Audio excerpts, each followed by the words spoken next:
Hi scholars, it's Miss C here. Happy Friday. I'm excited to do some writing with you. So remember this week we're writing personal narratives. Personal narratives are just little stories of little adventures or memories that we as the authors want to share with our readers. So this week your teachers have all been working on a skill to go back through our writing or to add to our writing to make them even better. Remember that we're using these strategies, these different strategies that good writers do. We know that good writers say more. They add descriptive words like sunny or clear or happy or bright to help our readers make a better picture in their mind of what's happening in our story. We also know that good writers use dialogue. They include things that characters in our stories may be thinking or saying to help us understand what may be going through their mind or what actually happened in that moment. We also know that good writers may tell how characters are feeling. They may say words that we can put on our mood meter to tell exactly how a character may be feeling. Words like lonely or frustrated or relieved or energetic. Words like that to help us to know how a character may be feeling on the mood meter.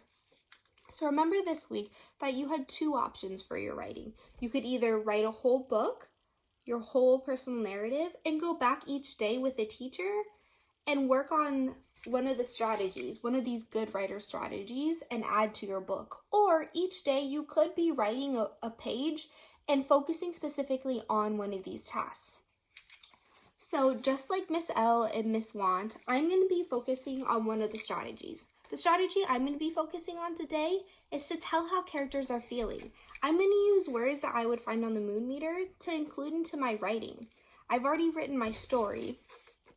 So today I'm actually going to go back and add to my story and include a feeling word or to give clues to my readers on how my characters were feeling. But first, I'm going to review my plan. So my plan follows, I use this first, next, last plan to help me organize what my writing is going to be. My first page, first, I thought of a time that I wanted to write about. I'm writing about how I took a ferry boat to San Juan Island this past weekend. The next thing, my second page, was about how the ferry boat took so long. I included that I was surprised that it took so long. I wanted to make sure that that was something that I included in my writing, so I put that in my plan. The last thing that happened was finally when the ferry got to San Juan Island, I was so relieved, but it was nighttime. I was so relieved because it took so long on the boat. So I'm going to review. Now that I've reviewed my plan and I'm going to look through my book, I'm going to see if I can also check off the things on my checklist of things that good writers do. The first one says that I should say more. I'm going to read through my first page and look to see if I said more. One sunny weekend, I was on a ferry boat to San Juan Island. I haven't colored my picture in, but that's okay because I'm working on my words right now. I know that when authors say more, they include descriptive words. I'm looking and seeing, and I know I used sunny, and I told exactly where it went, San Juan Island. I think I can check that off. I can say I did say more. So that's one strategy that I did. Another strategy that I focused on was to use dialogue. I'm going to see and check on my second page to see if I use dialogue.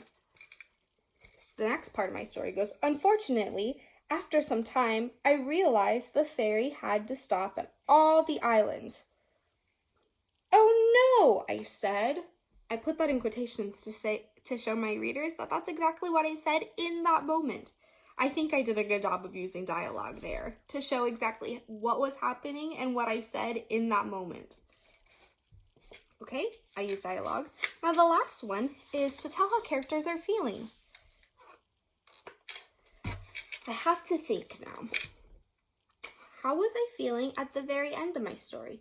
I knew that following my plan, when the boat finally got there, I probably was feeling really relieved. Thinking back, I know that I was so bored and just so tired of being on that ferry. And then once we pulled up until the last stop where I was getting off, I was feeling so relieved that I was finally able to get off the boat and to go on my way. So I think I'm going to use that feeling word of relieved in my story. So that's why I included on my last page. My words say, that was one of the longest boat rides. I was so relieved to get off the ferry. So here I included how I was feeling when I was finally getting off the ferry. I'm letting my readers know how that character, me, was feeling in that moment. So now it's your turn, scholars. Add a feeling word or some way to tell your readers how you were feeling or what that character in your story was feeling in that moment when that story was happening. I use the word relieved, but there are tons of other words that you can use. Think of our mood meter and think of how you were feeling in that moment. Was it high energy or low energy? Pleasant or unpleasant? Think of a word that would match how you were feeling in that moment and write it in your story.